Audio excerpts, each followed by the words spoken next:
ઈરાની ખાડીમાં ચાલી રહેલા યુદ્ધને પગલે પેટ્રોલિયમ પેદાશ બંધ થતા તેની અસર ઉદ્યોગો પર જોવા મળી રહી છે, જેમાં અંકલેશ્વર જીઆઈડીસીમાં એલએનજી સપ્લાય ઘટતા પ્રોડક્શન પર અસર થશે તેવી શક્યતાઓ ઉદ્યોગપતિઓ જોઈ રહ્યા છે. મિડલ ઈસ્ટમાં ચાલી રહેલા યુદ્ધના કારણે વૈશ્વિક ઉર્જા સપ્લાય પર અસર પડી રહી છે, જેના કારણે ગુજરાતના ઔદ્યોગિક વિસ્તારોમાં ચિંતા ફેલાય છે. ખાસ કરીને અંકલેશ્વરના ઉદ્યોગકારો પર મિડલ ઈસ્ટમાં સર્જાયેલ યુદ્ધની પરિસ્થિતિના પગલે ઔદ્યોગિક એકમોમાં ગુજરાત ગેસ કંપની દ્વારા અપાતા ગેસ સપ્લાય પર ઘટાડાની શક્યતા છે, જેની અસર સીધી ઉત્પાદન પર જોવા મળી શકે છે. ગુજરાત ગેસ કંપની દ્વારા ઉદ્યોગોને મોકલાયેલ સૂચના મુજબ એલએનજી ગેસની ઉપલબ્ધતા ઘટતા ઉદ્યોગોને આપવામાં આવતો ગેસ પુરવઠો લગભગ 50% સુધી ઘટાડવામાં આવી શકે છે. કંપનીએ ગેસ સપ્લાયર કરાર હેઠળ ફોર્સ મેજર જાહેર કરીને ઉદ્યોગોને ગેસના વપરાશમાં મર્યાદા રાખવાની સૂચના આપી છે. મિડલ ઈસ્ટમાં ચાલી રહેલી સંઘર્ષ અને તેનાથી શિપિંગમાં અવરોધ ઉભો થવાને કારણે એલએનજી સપ્લાયમાં ખલેલ પડી છે. આ માર્ગથી વિશ્વના મોટા પ્રમાણમાં તેલ અને ગેસનું પરિવહન થાય છે, તેથી તેમાં અવરોધ થતા વૈશ્વિક સપ્લાય ચેઇન પર સીધી અસર પડી છે. આ પરિસ્થિતિને કારણે ભારતમાં એલએનજી આયાતમાં વિક્ષેપ આવ્યો છે અને ઘણા ઉદ્યોગોને ગેસ સપ્લાય ઘટાડવાની શક્યતા ઊભી થઈ છે. ગેસ સપ્લાયમાં ઘટાડો થવાથી કેમિકલ, સિરામિક અને પ્રોસેસ ઇન્ડસ્ટ્રીઝ જેવા ગેસ આધારિત ઉદ્યોગો પર સીધી અસર પડશે. ઉદ્યોગોને ઉત્પાદન ખર્ચ વધવાની સાથે પ્રોડક્શન ઘટવાની પણ શક્યતા છે. નમસ્કાર. આજના આપણે યુદ્ધના કાળમાં અત્યારે જીવી રહ્યા છે. છેલ્લા 2 દિવસથી 28 તારીખે જે યુદ્ધ શરૂ થયું, અમેરિકા અને ઇઝરાયલનો ઈરાન પર હુમલો અને ઈરાનના વળતા પ્રહારમાં ખાડીના દેશો પણ અત્યારે મને કમને સંડોવાઈ રહ્યા છે. ત્યારે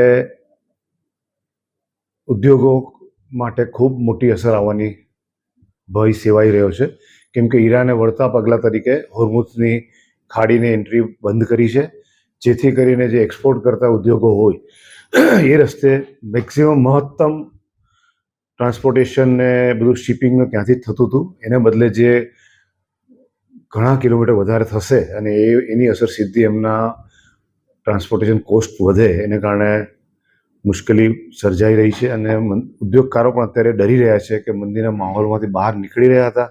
એવા સંજોગોમાં આ યુદ્ધ કોઈ કાળે ઈચ્છનીય નથી. સર્વ એવું ઈચ્છે છે કે આ યુદ્ધ વહેલી તકે સમાપ્ત થાય. આપણે ઘરમાં પણ ઝઘડા થાય, સમાજમાં ઝઘડા થાય, નુકસાન જ કરે છે. અંતે યુદ્ધ એ કોઈ સોલ્યુશન નથી. અમેરિકા અને ઈરાને થયું છે, લેટેસ્ટથી આપણા માનનીય પ્રધાનમંત્રીશ્રી પણ એ દિશામાં પ્રયત્નો કરી રહ્યા છે અને અહીંયાનું ઉદ્યોગ જગત એવી આશા રાખે છે કે વહેલી તકે આ યુદ્ધ સમાપ્ત થાય, જેથી કરીને ઉદ્યોગો અને રોજગારીને ખરાબ અસર ના પડે. ઘણી પ્રોડક્ટો સાહેબ, આપણું ભારતનો નિકાસ એક બહુ મોટો ટાર્ગેટ, મોટો નિકાસકાર દેશ છે.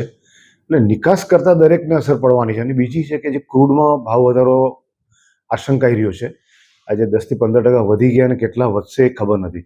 ક્રૂડ એટલે સાહેબ બધાનું રો મટીરિયલમાં આવી જશે. ભારત મેક્સિમમ પણ ક્રૂડ આયાત કરતો દેશ છે, એટલે સર્વગ્રાહી અસર આવવાની છે એની. પેટ્રોકેમિકલ છે, પ્લાસ્ટિક છે, એ સર્વ ઉદ્યોગો, એના સિવાય પણ આની અસર રહેશે સાહેબ. રોજગારી પર ખાસી અસર થશે. છેલ્લા 3 દિવસથી યુએસ, ઇઝરાયલ અને ઈરાન વચ્ચે જે યુદ્ધ ચાલુ થયું છે, એ યુદ્ધ આગળ જતા ખાડી વિસ્તારના બધા જ નાના દેશો સાથે પણ આ યુદ્ધ ચાલુ થયું છે અને એની અસર આપણા કેમિકલ ઉદ્યોગ પર ઘણી થવાની છે. કારણ કે ખાડી દેશો આપણા ઓઇલનો મેઇન સોર્સ આપણા ખાડી દેશો છે.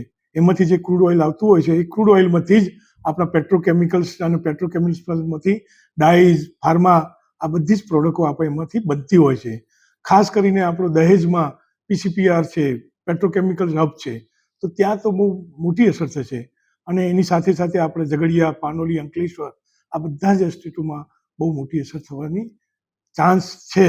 એટલે અમે એવી આશા રાખીએ કે આ યુદ્ધ જેમ બને એમ જલ્દી પૂરું થાય.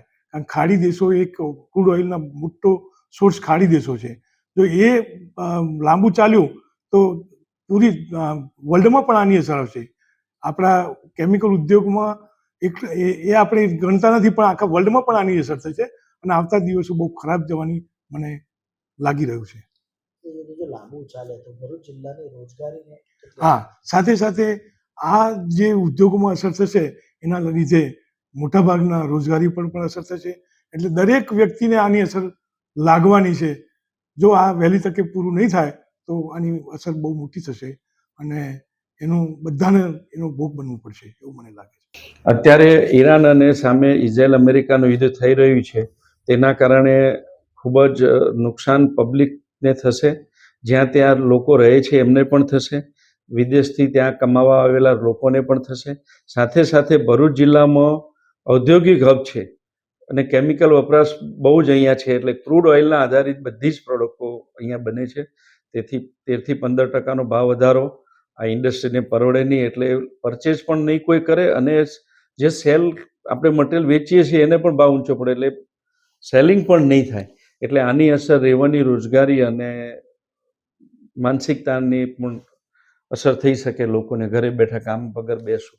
એટલે યુક્રેન યુદ્ધ જે 2022 ફેબ્રુઆરીથી ચાલુ થયું હજી સંપૂર્ણ બંધ નથી થયું, એવી રીતના જો આ યુદ્ધ લાંબુ ખેંચાય તો વર્લ્ડ લેવલે આની બહુ મોટી અસર આવી શકે છે. ભરૂચ જિલ્લાને પણ અને જનતાને બહુ મુશ્કેલી આવી શકે. ભરૂચ જિલ્લાના ઉદ્યોગોને કેટલીક અસર થઈ શકે અને ખાસ કરીને રોજગારી પર શું અસર થાય? મેં એ જ કહ્યું કે રોજગારી ઉપર બહુ અસર થશે. નવું તો આવશે જ નહીં, પણ જે છે એ લોકો અત્યારે ઇન્ડસ્ટ્રી કોન્ટ્રાક્ટ બેઝ બિઝનેસ છે, લેબર કોન્ટ્રાક્ચ્યુઅલ છે, એટલે કોન્ટ્રાક્ટરને સ્વાભાવિક છે ઇન્ડસ્ટ્રી ના પાડી દેશે, માણસો ફરી દેશે, એટલે રોજગારીની બહુ અસર આવશે. સાથે સાથે પરિવહનની જે છે તો ઈરાક અને ઈરાનની વચ્ચેથી જ આપણે ઇન આઉટ થતું હોય છે, એટલે જહાજ દ્વારા જે મટીરિયલ મળે છે એ પણ મળવાનું નથી, એટલે આની બહુ મોટી અસર આવશે. એટલે તાત્કાલિક બધાએ ભેગા થઈને આને યોગ્ય રસ્તો કાઢવો જોઈએ.